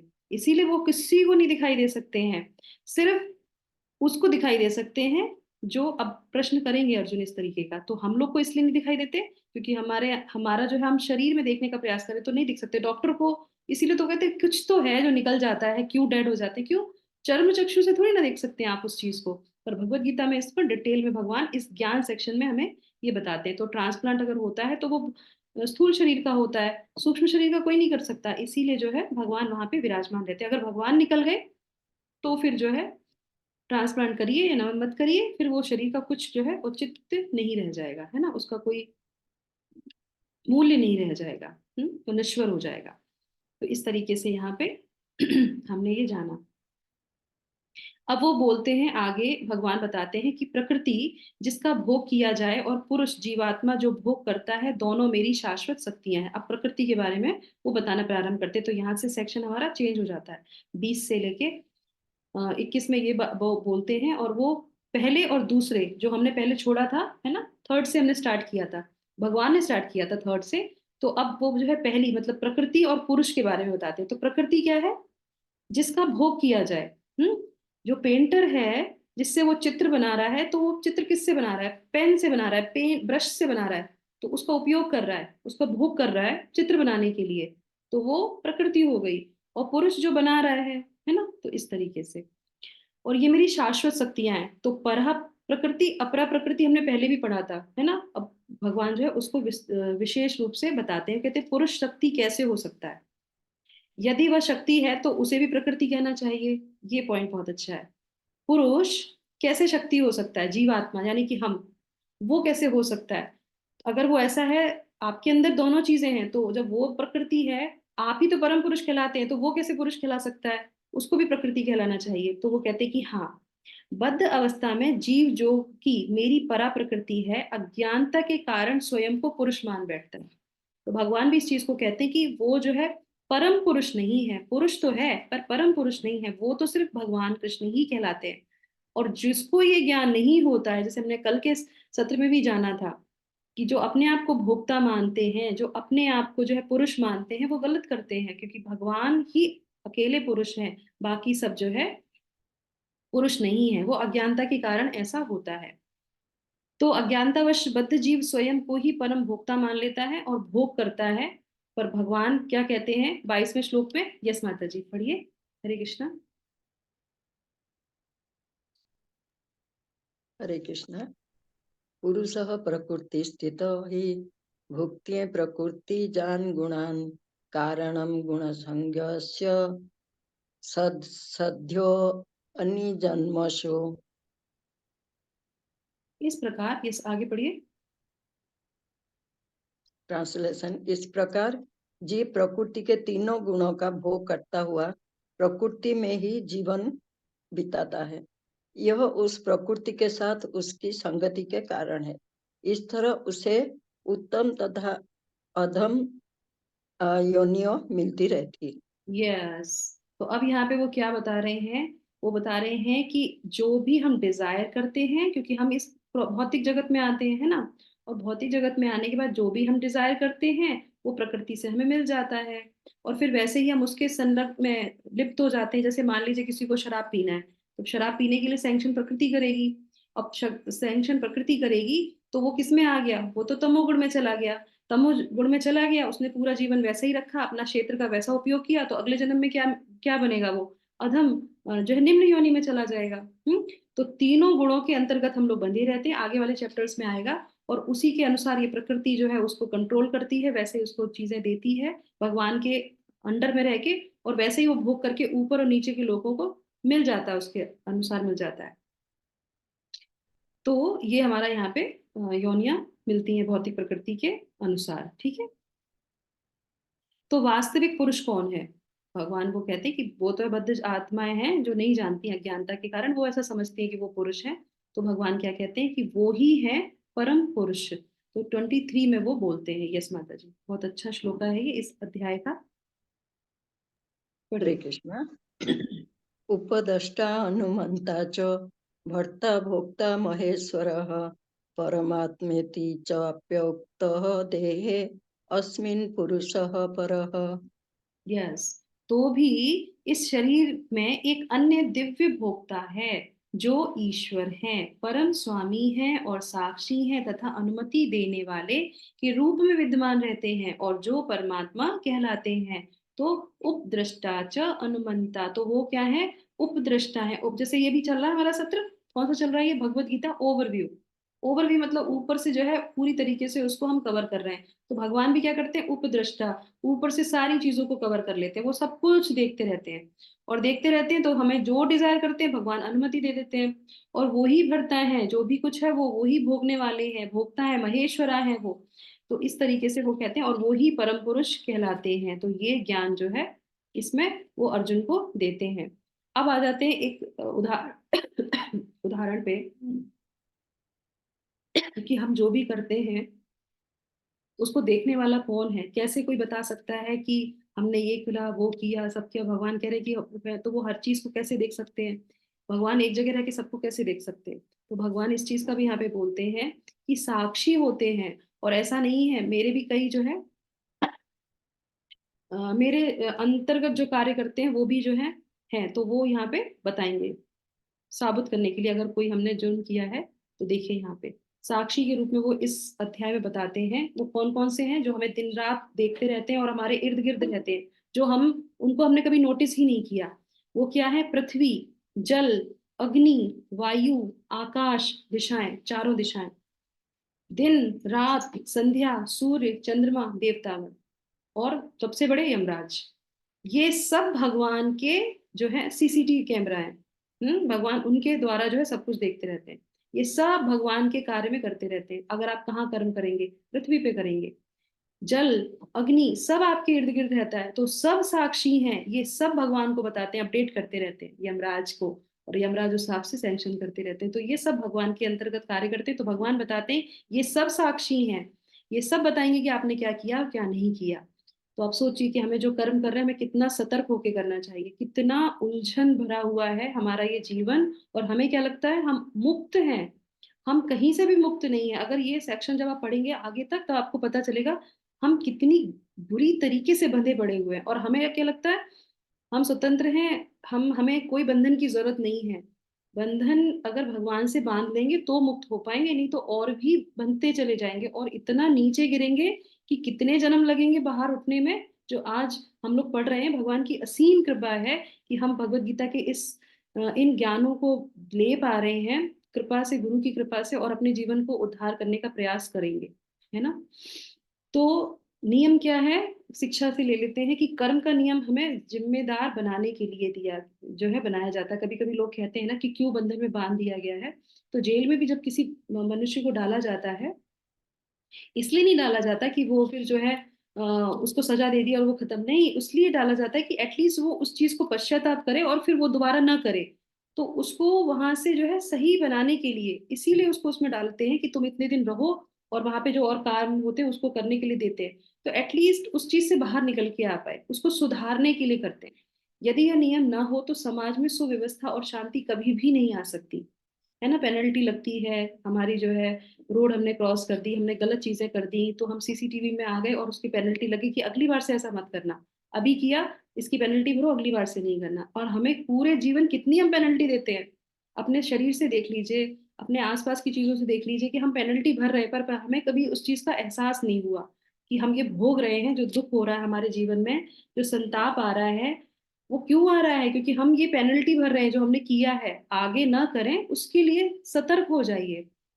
और इंसान के नियमों को व्यक्ति तोड़कर बच सकता है। मान लो एक बार जो है पुलिस से बच भी जाओगे, पर भगवान के पेनल्टी से कैसे बचोगे। अगर भगवान के नियमों को तोड़ा तो फिर कैसे भी नहीं बच सकते, क्योंकि कोई भी नहीं छोड़ने वाला। भगवान तो एक बार को छोड़ भी देते हैं, पर जो भगवान के आस जो उनके व्यवस्थापक है वो तो बिल्कुल नहीं छोड़ेंगे, यमराज तो बिल्कुल भी नहीं छोड़ते, है ना। तो उसका भी जो है भगवान ने हमें तोड़ दे रखा है, गुरुजनों ने दे रखा है। अब आ जाते हैं हम लोग 24 से लेके 26 तक में। तो इसमें क्या प्रश्न आता है, इसमें भगवान क्या बताते हैं, वो कहते हैं इन विषयों को समझ लेने पर व्यक्ति जन्म मृत्यु के से मुक्ति को प्राप्त कर लेता है। इस विषय को समझ लेने पे व्यक्ति जन्म मृत्यु से मुक्ति को प्राप्त कर लेता है। अब आप बताइए, ये तो पहले भी भगवान ने बताया था मुक्ति को प्राप्त कर लेता है, पहले नहीं बताया था या अभी बता रहे हैं, पहली बार उन्होंने मुक्ति की बात करी है। हम्म, कौन बताएगा, पहले बताया है नहीं बताया है, पहली बार बता रहे हैं। नहीं, पहले से बता दिए हैं। पहले बताया है उन्होंने, कई चीजें जो है पहले भी बताई हैं। यहाँ पे वो क्या बता रहे हैं, उसी लक्ष्य को प्राप्त करने के अन्य साधन भी हैं, है ना। तो अगर हमें याद आ रहा हो तो भगवान ने और भी चीजों में और भी जो डायरेक्शंस दिए थे उनमें भी बताया था। तो वो कहते हैं कि हाँ पहले मैं बता चुका हूँ। तो कौन कौन से हैं वो पहले बताए थे, आप बताइए। भगवान ने कहाँ कहाँ बताया था, कौन कौन सी चीजें हैं जो मुक्ति को हमें मिलती है, मुक्ति मिलती जिससे। कौन से चैप्टर में बता दीजिए, नहीं तो कोई टॉपिक बता दीजिए, कुछ भी बता दीजिए अभी तक हम लोगों ने पढ़ा है। जो कर्म फल को त्याग करके भगवान के शरणागत होती है तो उसे जन्म मृत्यु के चक्र से बाहर आ जाते हैं। यस। तो हमने ये इन अध्यायों में जाना है। कौन से अध्याय है, ध्यान योग, निष्काम कर्म योग, यस, निष्काम कर्म योग जाना था, सांख्य योग जाना था, ध्यान योग जाना था, भक्ति योग जाना था। ये सब जो है मुक्ति की तरफ लेके जाते हैं, है ना। इन सब में हमें मुक्ति मिल जाती है, पर क्या है, डायरेक्शन अलग अलग है। कहीं पे जल्दी जाते हैं, कहीं पे देर से जाते हैं, पर मुक्ति तो मिलने के रास्ते सब जगह मिला हुआ है। तो इस तरीके से ये हमने जान लिया। तो आपको ये पता है चैप्टर्स के नाम पता है, ध्यान योग कौन सा चैप्टर नंबर है, Dhyana Yoga chapter number four, four, 6, 4, 6, 6, 6, correct. Sankhya Yoga 2, 2, और निष्काम कर्म योग 4, 4, नहीं 5 है। हाँ हाँ हाँ, यस 5। ओके, और क्या भक्ति योग सबको पता है, कल ही हम बारहवां। यस। जो जानता है वो कैसे देखता है, उसकी दृष्टि कैसी हो जाती है, ये पहले भी पढ़ा था हमने। तो अब बोलते हैं ये जो ज्ञान आता है, ये सब चीजें पता चल जाती हैं, तो वो कैसे देखता है चीजों को। तो उसके बारे में भगवान यहाँ पे बताता है, वो ज्ञान की आंखों से देखता है, ज्ञान चक्षु द्वारा देखता है। तो पहले हमने क्या स्लोगन जाना था, सभी है आत्मा, सभी में है परमात्मा, करेक्ट। ये सब हमने पहले भी पढ़ा था। तो अब यहाँ पे वो क्या बताते हैं, वो कहते हैं कि वो ऊपर से ज्ञान के चक्षु से वो सारी चीजों को देख लेता है, चर्म चक्षु से नहीं। तो यहाँ पे आप देख सकते हैं जिस तरीके से जो है एक डॉक्टर और एक सामान्य व्यक्ति में अंतर होता है।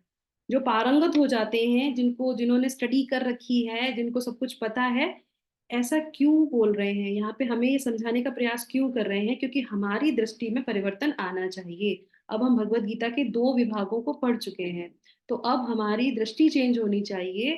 अब हमें जो है भगवान के बारे में पता चल गया, अपने बारे में पता चल गया, ज्ञान योग में प्रवेश कर रहे हैं, तो अब हमें चीजों को डिफरेंट करके देखना चाहिए, है ना। तो जो है ये जो हमारा ये सेशन जो हम लोग कर रहे हैं, ये जो है इसका कुछ फल हमें सही मिलेगा। तो वो यहाँ पे एक उदाहरण में क्या बोलते हैं, डॉक्टर और एक सामान्य व्यक्ति। डॉक्टर क्या देखता है, जब हम डॉक्टर के पास जाते हैं तो वो जीभ कहते हैं, जीभ खोल के दिखाओ, क्या देखता है वो जीभ में? हम तो कहते हैं हमारे पेट में दर्द है, वो कहता है जीभ दिखाओ। कान में दर्द है, जीभ दिखाओ। इन्फेक्शन इन्फेक्शन है कि नहीं। हाँ, यस। और जीभ क्लीन होने से फिर हम्म उसका परत होना नहीं चाहिए। जीभ यदि क्लीन हो तो स्वास्थ्य की निशानी होती है। स्वास्थ्य की निशानी होती, कैसे पता चला ये आपको? आपने पढ़ा इसके मैंने बारे में? देखा। हम्म पढ़ा जी इसके बारे मतलब में? इसके बारे में पढ़ा है कि जीभ क्लीन होती है तो हमें स्वस्थ होने की निशानी है वो? पढ़ा है? नहीं नहीं, वैसे। अब हम एक्सपीरियंस है, बोल एक्सपीरियंस है। बोलते हैं डॉक्टर कई बार ऐसे। हाँ, वो उन्होंने पढ़ा है, उन्होंने पढ़ा है, हमने अनुभव किया है इस चीज को कि वो जीभ बार बार दिखाते हैं, कि क्यों दिखाते हैं। उन्होंने पढ़ा है एक्चुअली में, उनको पता है, उसमें कुछ लिखा नहीं है, पर वो सिर्फ जीभ को देख के क्योंकि बता। डॉक्टर को एक्सपीरियंस से एक्सपर्टीज आ गई है। हाँ, एक्सपीरियंस से, एक्सपीरियंस भी कौन सी एक्सपीरियंस, जो उन्होंने एक्चुअल में, अपने सब्जेक्ट। हाँ, अपने सब्जेक्ट में वो पारंगत हुए हैं और अथॉरिटी से उन्होंने उस चीज को लिया है ना। किसी अथॉरिटीज में जाके उस चीज को सीखा है, समझा है, और उसके बाद वो क्या करते हैं, जो हम नहीं देख सकते। हम जीभ को शीशे में देखेंगे, हमें कुछ नहीं दिखाई देगा, हमें वाइट दिखाई देगा, गंदी है जीभ, उसको साफ कर लेते हैं, बस इतना ही दिखाई देगा। पर डॉक्टर को क्या दिखाई देता है? डॉक्टर को जो है ज्ञान की आंखें होती है। देखिए आप, ये डॉक्टर देखते हैं, जो जीभिया का जो पार्ट है जो हमको कभी नहीं दिखाई देगा, पर दो डॉक्टर को दिखाई देता है। वो क्या है, लेफ्ट साइड में जो है किडनी के बारे में है, और राइट साइड में राइट किडनी के बारे में है। इंटेस्टाइन के बारे में जो है लास्ट, टंग में जो है लास्ट जो पार्ट होता है उसमें दिखाई देता है। पेनक्रियास का दिखाई देता है, बीच में स्टमक के बारे में दिखाई देता है। अग्रभाग में थोड़ा सा ऊपर जो है हार्ट के बारे में पता होता है। लेफ्ट लंग के बारे में, राइट लंग के बारे में, सब के बारे में, लिवर वगैरह सब है, सब पूरा जो है वो किसमें, टंग में दिखाई देता है। उनको उनको पता है ये चीज, हमको नहीं पता, इसीलिए वो कहते हैं टंग दिखाओ, हम बता देंगे आपको। तो ये क्या है, ये ज्ञान है जो भगवान यहाँ पे दे रहे हैं, कि उससे फिर हम हर एक चीज को देखने लगेंगे, क्योंकि हमने ज्ञान लिया है, या अर्जुन वो ज्ञान ले रहे हैं, भगवान हमको कह रहे हैं वो ज्ञान लो और उससे अपनी दृष्टि चेंज करो, तुम्हें सब पता चल जाएगा कि कहाँ किसमें क्या गलती है। वो ज्ञान हमारे लिए होता है, दूसरों को प्रभावित करने के लिए नहीं होता है। अपने जीवन में उतारेंगे तो प्रभाव वैसे ही आ जाता है। तो सूर्य एक स्थान पर है और उसका प्रभाव सर्वत्र कैसे फैलता है ना। तो ये यहाँ पे प्रश्न है कि सूर्य एक स्थान पर है तो उसका प्रभाव सर्वत्र कैसे फैल जाता है, बताइए। उसकी ऊर्जा और प्रकाश के द्वारा, है ना। हमें यहाँ से महसूस होती है, यस, लाइट एंड एनर्जी के द्वारा। हम यहाँ सूर्य तो बहुत दूर है, हम अपने कमरे में भी बैठेंगे, वहां पे अगर थोड़ी सी प्रकाश आ रही है, हम जैसे ही प्रकाश में जाएंगे तो हमें क्या लगेगा, गर्माहट आएगी और हमें एनर्जी आएगी। जो है सन, प्रकाश आ रहा होगा, वहां पे लाइट होगी और एनर्जी होगी, तो उसको महसूस करने से हमें पता चलता है, ओ, सूर्य का प्रकाश है, सूर्य है वहां पे। तो ऐसे ही हम जो है आत्मा में और शरीर में अंतर समझ लेते हैं। जो सूर्य और ब्रह्मांड है, जो चेतना है, वो इस तरीके से हमारे शरीर में व्याप्त है, पूरी तरीके से जो फैली हुई है। भगवान के द्वारा ही वो चेतना आती है जो आत्मा है, और उसकी वजह से जो है पूरे शरीर में हमें चेतन हम रहते हैं।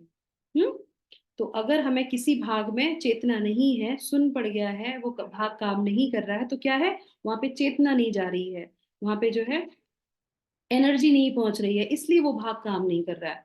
तो ये हमें यहाँ पे समझने को मिलता है ना। अब आप देखिए, अच्छा ये बताइए कि हमारे शरीर में, इसको हम बाद में लेंगे, हमारे शरीर में ऐसा कौन सा भाग है जहाँ पे चेतना नहीं होती? चेतना तो सब जगह होती है ना, कौन सा भाग है जिसमें चेतना नहीं होती? नाखून। Hair very hair nice, correct. है। हम उसको काटते हैं ना, दर्द नहीं होता, चेतना नहीं है वहां पे, पर वो बढ़ता है क्योंकि प्रेजेंट है हमारे अंदर जो है, किसी नसों से और उसकी जो है एनर्जी से कनेक्टेड है, इसलिए वो बढ़ता है, वो हाँ, सुचारू। उसमें उसमें डेड सेल्स होते हैं। डेड सेल्स होते हैं, हाँ। अब ये हाँ, साइंस के लेंगे तो डेड सेल लेंगे, पर उसमें वो जो है वो चेतना नहीं होती, इसलिए उसे काटने से दर्द नहीं होता। दूसरी चीज, यार, बाल हमारा। यस, करेक्ट, बाल को काटने से दर्द नहीं होता। Very nice. यस, तो अब हम आ जाते हैं अपने लास्ट पे, जो भगवान यहाँ पे कंक्लूड करते हैं कि ये जो हमने ज्ञान लिया है और इस ज्ञान को हम कैसे समझेंगे। तो भगवान यहाँ पे बताते हैं 35 जो इस अध्याय का मुख्य श्लोक है। यस माता जी, पढ़िए और हम इसको यहाँ पे पूर्ण करेंगे। पढ़िए।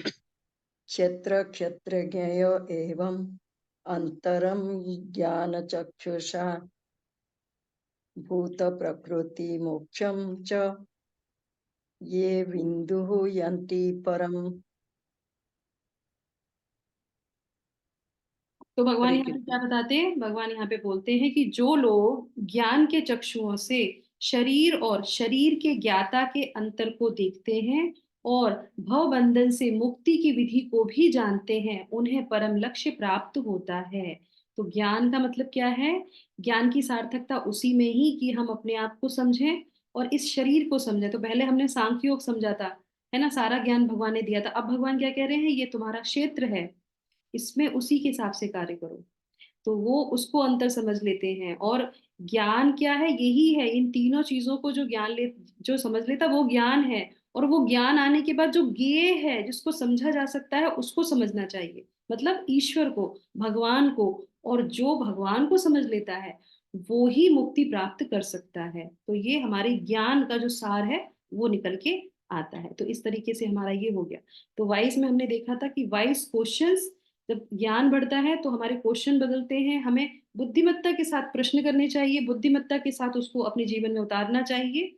और भगवान भी जो है उस बुद्ध ज्ञान को, बुद्धिमान को, व्यक्ति को जो है अ, उसको हमें अपनाना चाहिए। और उसके बाद जो है आइटम्स ऑफ नॉलेज, तो हमने कई सारे जो है नॉलेज की चीजों को यहाँ पे विस्तार से समझा था। और सोल और स्पिरिट सोल में क्या अंतर है, कैसे वो सर्वज्ञ है और हम सर्वज्ञ नहीं है, और इनलाइटनमेंट जो है हमें लास्ट में होता है। ये सारी चीजों को कंक्लूड जो हमें ज्ञान से मिलता है। ठीक है, तो अभी हम थोड़ा सा यहाँ पे पुनरावृत्ति कर लेते हैं और उसके बाद फिर आगे बढ़ेंगे। किसमें? तो ये हमारा योग जो है क्षेत्र क्षेत्रज्ञ विभाग योग हो गया है ना। क्षेत्र से और क्षेत्रज्ञ से जान के इस विभाग से हम भगवान को कनेक्ट कर रहे हैं, ज्ञान से भगवान को, भक्ति योग को कनेक्ट करते हैं। विवेक का योग, विवेक से भगवान को, भगवान से जुड़ना। और कोई साक्षी है या नहीं है, तो इस विभाग में हमने जाना कितने साक्षी थे टोटल, कितने साक्षियों के बारे में बताया था? 13। इतने सारे साक्षी हैं जो इर्द गिर्द हमारे हमेशा रहते हैं। ठीक है, तो आगे हम शिक्षाओं पे जाएंगे, तो उससे पहले हम यहाँ पे ये देख लेते हैं कि हमें अपने शरीर का ज्ञान होना चाहिए। ठीक है, भगवान, प्रकृति और अपने बारे में ये ज्ञान होना चाहिए। और ये जो है होगा कैसे, तो उसके लिए हमें किसको स्वीकार करना चाहिए? आध्यात्मिक गुरु को स्वीकार करना चाहिए। और अगर हम उसको समझ पाएंगे तभी हम इस ज्ञान को समझ पाएंगे, है ना। और उसके बाद जो है उनसे क्या करना चाहिए? उनसे हमें श्रद्धा से सुनना चाहिए। जब हमें कोई ज्ञान दे और हम किसी जो है ऑथराइज्ड किसी गुरु के पास जाते हैं, तो हमें बहुत ध्यान से, विनम्रता से उनको सुनना चाहिए, क्योंकि वो गुण भगवान ने इस अध्याय में बताए हैं। सरलता, विनम्रता, सहिष्णुता, ये हमारे गुण होंगे तो हमें गुरु से ज्ञान मिल जाता है। और उसके बाद जो है आगे क्या है, उसके बाद जो है अर्जुन जब प्रश्न करते, तो हमने इस सेक्शन में पूरा देख लिया था कि अर्जुन 6 प्रश्न करते हैं और उसके बाद कृष्ण भगवान उनको जो है ज्ञान देते हैं। और उसके बाद जो है कैसे मुक्त हो जा सकता है वो बताते हैं। और उसके बाद जो है लक्ष्य भी बताते हैं। तो लास्ट में जो है उद्देश्य जो है वो बताते हैं। तो यहाँ पे जो है नॉलेज जब आ जाती है जीवात्मा परमात्मा की, तो फिर हमारा क्या है, विजन चेंज हो जाता है, विजन ऑफ नॉलेज जो है वो चेंज हो जाता है। ठीक है, तो यहाँ पे ये हमारा पूर्ण हो जाता है। यस, तो अब हम लोग यहाँ पे एक जो है और शिक्षाएं ले लेते हैं और उसको यहाँ पे विराम करेंगे। अगर किसी को कोई प्रश्न हो आज के उससे, तो पूछ सकते हैं, क्योंकि ये बहुत इंपॉर्टेंट है। बिना हरे समय कृष्ण आप हरे ये, कृष्ण माता जी। अभी वो हम शिक्षा ले लेते एक हैं। एक गुण जो था वो दंभहीनता की कुछ था। हाँ, तो अभी हम शिक्षा वो ले लें पहले। हरे कृष्णा। अच्छा ठीक है। कर्म बीज के समान है, ठीक है। तो जो भी हम कर्म करते हैं वो बीज के तरह हमारे जीवन के अंदर आता है, और वैसा ही उसके अंदर से जो है पेड़ निकलेगा, पौधा निकलेगा। जो भी हमने बीज डाला है, करेला तो करेला, आम तो आम, है ना, फूल तो फूल, कैक्टस तो कैक्टस। तो उसका हमें ध्यान रखना चाहिए, क्योंकि हमें हमारा क्षेत्र मिला हुआ है। अब कितनी अवधि तक मिला है, कब तक मिला हुआ है, इसकी कोई गारंटी नहीं है कब हमें छोड़ के जाना पड़े। दूसरा कार्य जो भी हमने अभी तक किया है उसके हिसाब से दूसरा हमें क्षेत्र मिल जाएगा। तो ये बहुत इंपॉर्टेंट ज्ञान है यहाँ पे। स्वतंत्रता हमारा जन्म अधिकार है। तो हम स्वतंत्र हैं भगवान की तरफ आगे बढ़ने के लिए। हमें उसमें कोई बाध्यता, भगवान ने हमें किसी चीज में बाध्य नहीं रखा हुआ है। हम अपने कर्मों से ही जो है बंध जाते हैं, पर फिर भी भगवान कहते हैं तुम हमारे पास आ सकते हो। तो भगवान ने छूट दी है, हमारी चीजों को पूर्ण करने के लिए हमें स्वतंत्रता दी है, पर उसका हमें सही उपयोग करना चाहिए, ठीक है। दो लोग कहते हैं स्वतंत्रता हमारा जन्म से, हाँ जन्म से ही आपको अधिकार मिला हुआ है, पर उस अधिकार का सही से इस्तेमाल करना चाहिए। और उसके बाद है जीव जागो। तो ये जीव जागो क्या है? जीव जागो जो है हमारे गोपाल कृष्ण महाराज का बहुत अच्छा जो है उन्होंने भजन बोला है। और उन्होंने उसमें बोला है, जीव जागो गौरा चंद्र बोले। भगवान बोलते हैं उठ जाओ, अब तो उठ जाओ, अब तो जान जाओ। अब तो आपने भगवत गीता के इतने अध्याय पढ़ लिए हैं, अब तो समझ में आ जाना चाहिए कि कब उठोगे, कब भगवान की माला करोगे, कब भगवान की तरफ आगे बढ़ोगे। आज अभी इसी समय उठ जाओ। जीव जागो का मतलब ये है यहाँ पे। तो ये ज्ञान जब हम ले रहे हैं तो हमें तुरंत अलर्ट होके उस पर एक्शन करना चाहिए। हम अकेले नहीं हैं, करेक्ट। भगवान क्या कहते हैं, मैं हमेशा तुम्हारे साथ रहता हूँ। तो कभी भी अपने आप को लोनली फील नहीं करना चाहिए, कोई हमें छोड़ के चला गया, किसी ने हमसे ऐसा बोल दिया वैसा बोल दिया। भगवान और भगवान का ज्ञान हमारे साथ हमेशा रहता है। तो हमें कभी भी, बल्कि हमें अकेला ही अच्छा लगता है। हमें लगता है कि हम ऐसे लोगों के साथ रहें जो भगवान की बातें करें, जो हमें हमारे सही पाथ पे लेके जाएं। तो हम, तो फिर क्या होता है, एक जो अच्छा जो व्यक्ति जिसको बोलते हैं कि भगवान का भक्त है, या जो धार्मिक आध्यात्म में जो रुचि रखते हैं, उनको भीड़ में भी जो क्या लगता है, अकेलापन लगता है, क्योंकि उनको वैसी चीजें दिखती नहीं वहां पे। और उसको अकेले में भी मुझे कभी अकेलापन नहीं लगता। उसको लगता है कि भगवान है, ग्रंथ है, उनके बारे में सुनना, उनके बारे में पढ़ना, उसको कभी भी लोनली फील होता ही नहीं है। तो इस तरीके से हमेशा ये ध्यान रखिए, और डरने की भी कोई बात नहीं है। जब हमेशा भगवान हमारे हृदय में हमारे पास हैं, तो हमें किससे डरना डरना चाहिए? निडर हो जाता है वो व्यक्ति हमेशा। और चरित्र में बल है। भगवान चरित्र को, हमारे चरित्र को जो है बढ़ाने का प्रयास कर रहे हैं, क्योंकि हमें इतने सारे गुण दे रहे हैं। वो क्यों दे रहे हैं? बुद्धि तो हो गई आपकी, ज्ञान आपने ले लिया, पर ज्ञान को जब अपने चरित्र में लाएंगे नहीं तो कैसे होगा? तो भगवान हमारे चरित्र को उठाना चाहते हैं। चरित्र आपने देखा ना कि जब हम 4 रेगुलेटरी प्रिंसिपल फॉलो नहीं करते हैं, तो हो सकता है कि कुछ लोग ऐसा बोलें कि ये तो फैशन है, ये ट्रेंड चल रहा है आजकल। ऐसा ही है, किसी के साथ रह जाना, किसी के साथ भी जो है संबंध बना लेना, कुछ भी पी लेना, कुछ भी खा लेना, ये फैशन कह सकते हो आप इससे, पर ये चरित्र नहीं है। ये चरित्र नीचा ही दिखाया जाएगा। अगर आप शास्त्रों को पढ़ेंगे तो किसी भी जो अच्छे जो संत महात्मा होते हैं, वो यही कहेंगे कि चरित्रहीन हो गया ये व्यक्ति। क्योंकि चरित्रहीन का मतलब ये नहीं है कि सिर्फ एक किसी पुरुष और स्त्री के साथ संग करना। चरित्र का मतलब है कि कुछ भी प्रिंसिपल ही फॉलो नहीं करता वो, तो वो चरित्र है ही नहीं उसका। तो भगवत गीता का ज्ञान हमको चरित्र बनाना सिखाता है। अपने आप को उठाइए ऊपर से, लोअर नीचे मत रहिए। सुअर हमेशा नीचे रह के खाता रहता है, गंदगी खाता रहता है, उसको जो अच्छा लगता है वो खाता है। तो भगवान कहते हैं कि उससे ऊपर उठो, ऊपर की तरफ देखो और ऊपर की तरफ उठ के आओ। तो इस तरीके से हमने ये सारी शिक्षाएं ले ली, ठीक है। तो यहाँ पे हम इस जो है उसको विराम करेंगे। जगत गुरु शिला प्रभुपाद की जय। Hare Krishna Krishna Krishna Hare Hare, Hare Rama Ram Rama Hare Hare. Hare Krishna, thank you so much. Yes.